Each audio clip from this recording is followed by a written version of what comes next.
Good morning, students. How are you? Hope you are understanding what I am teaching you every day. Take care of your health, and whenever you are opening your books, first go through the chapter or poem thoroughly and then listen to this briefing or explanation of the chapter. I hope you will surely understand it. Today I am going to start with the fourth chapter of Hornbill, the rat trap. Very interesting, very important story it is, and I hope you will understand for sure. There are totally 6 characters in this story: a peddler with rat traps, second, an old man, a crofter, a small farmer, 3, master smith in Ramstew iron mill, and one helper of that blacksmith. Fifth character is owner of the iron mill, or the main and very important character is Adela Wilmanson, daughter of that iron mill owner. Let's start with the story. A rat trap peddler went around selling small rat traps. His clothes were in rags. His cheeks were hollow. Hollow means very thin. He had the look of a starved, a hungry man. He made wire traps and he begged the material for these rat traps from big storehouses and big farmhouses. And he made them himself at irregular time. Sometimes he did begging and a little stealing also to survive. To keep his body and soul together means to survive. The world had never been kind to him. He had no home, no shelter. He had to walk all throughout the day and night. Every night he had to find out a new shelter to spend a night. The peddler led a very lonely life. One day, while he was thinking about the rat traps, an idea struck him. An idea came to his mind and he thought that the world itself was a rat trap. And students, you must keep in your mind that the title of the chapter, The Rat Trap, it itself is a metaphor. Metaphor, because this world is compared with rat trap but without use of like or as. That's why it's a metaphor, and the author is justifying how the world is a rat trap. I was telling you, one day the peddler was thinking about his rat traps. Then suddenly an idea struck him. He thought that the world itself was a rat trap. As soon as anybody touched it, came into the contact of good things, luxurious things, the trap closed on them. And he was amused to think of some people who were already trapped and some others who were trying to reach the bait in the trap. It was a cold evening in December. He reached the cottage on the roadside. He knocked at the door and asked for a night's shelter. The owner of the cottage was a lonely old crofter. Crofter means a small farmer. He wanted someone to talk to. He did not have wife or child, so he welcomed the peddler from the core of his heart. He gave the peddler hot porridge to eat, a dish, porridge to eat and tobacco to smoke. Then they played cards. The crofter was generous. Generous means liberal as well as trustful. He told the peddler that he had a cow and sold her milk to creamery. Creamery, you know, a place where butter is made. He also told him that he received 30 kroners, a currency of Sweden. as payment uh, the previous month. Then he took down a pouch and showed him the money. Then he put the money back in the pouch and hung it on the nail in the window frame. Next morning, the peddler left. The crofter locked his cottage and went away. The peddler came back to the cottage. He had been tempted to steal the money that hung like a bait in the window frame. Let me explain you one thing. What is this bait? Whenever we wish to trap a rat, what we do? We put a piece of bread or piece of cheese in a rat trap. The moment the rat touches that piece of bread or that meat or cheese, he is entrapped forever. The same is happening with the human beings in this world.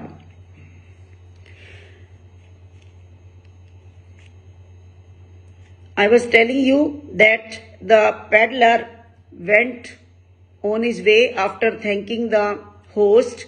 After some time, peddler came back to the cottage. He had been tempted to steal the money that hung like a bait in the window frame. He did not go near the door. Then what did he do? He went near the window, smashed. Smash means broke the window pane, brought the pouch out, shifted money in his own pocket and went on his way. And he thought on the way that it was not safe to walk on the public highway with stolen money in his pocket. So what did he do? He went into the forest, into the woods. There he walked and walked but could not get out. He moved in circles. He was tired, deadly tired. He looked upon the forest as a rat trap in which he was caught. He thought his end was near. He lay down to die. After a while, he heard a regular thumping of hammers struck. A sound he heard and he understood what type of sound it was. He knew the sound was coming from Ramsjo Iron Works. He stood up and walked in the direction of the sound. He opened the gate of the ironworks and went into the forge. Forge means fireplace, furnace.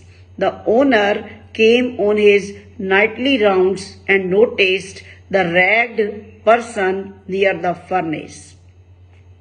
Before the advent of the owner, what did the peddler do? He asked permission from the master blacksmith, and master blacksmith, without speaking a single word or putting a glance at his face or asking who he was, he granted him permission to spend the night there.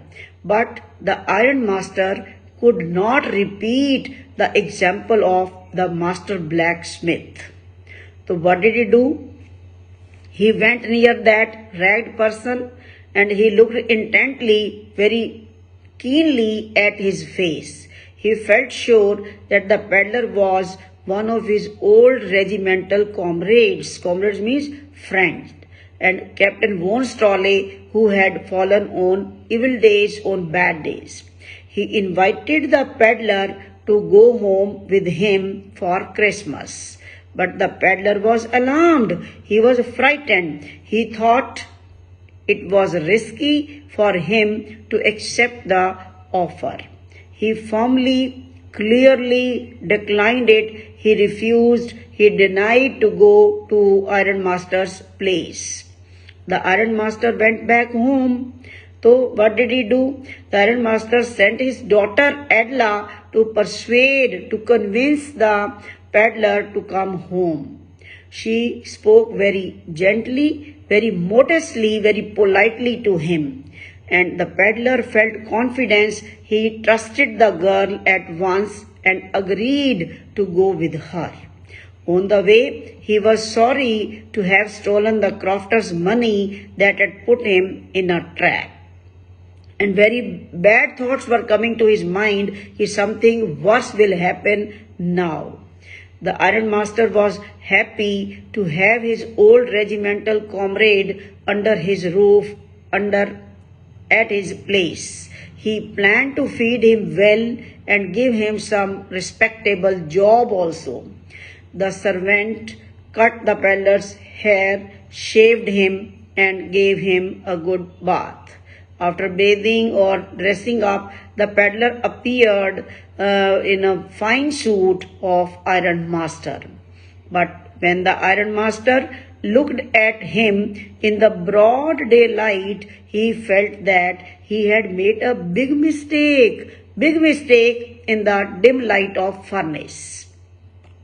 The peddler was not Captain von Stolle. He thought that the man had deceived him. He had cheated him willingly. He even thought of hand over him to the sheriff, the police official. The peddler said that he had not pretended to be, but he was not. He had not been willing to go to the ironmaster's house, and even then he was willing to put on his rags and leave his place. That what wrong I have done, what harm I have done to you.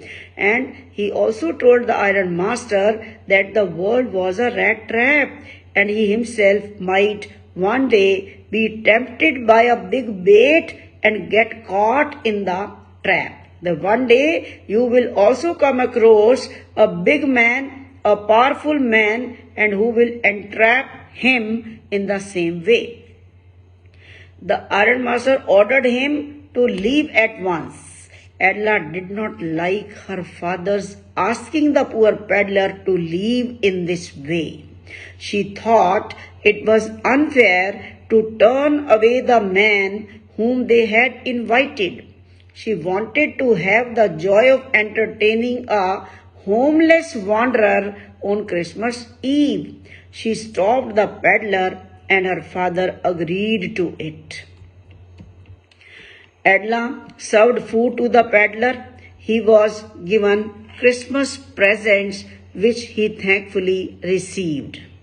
Edla told him that her father's suit that the peddler was wearing was also a Christmas gift to him.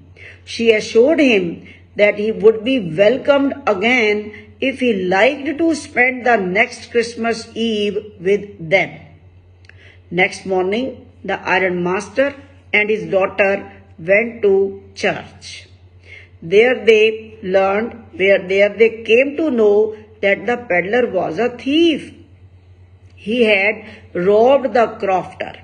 The ironmaster was sure that the peddler must have made away with their silver wares, and by the time they would reach home, nothing would be left in cupboards.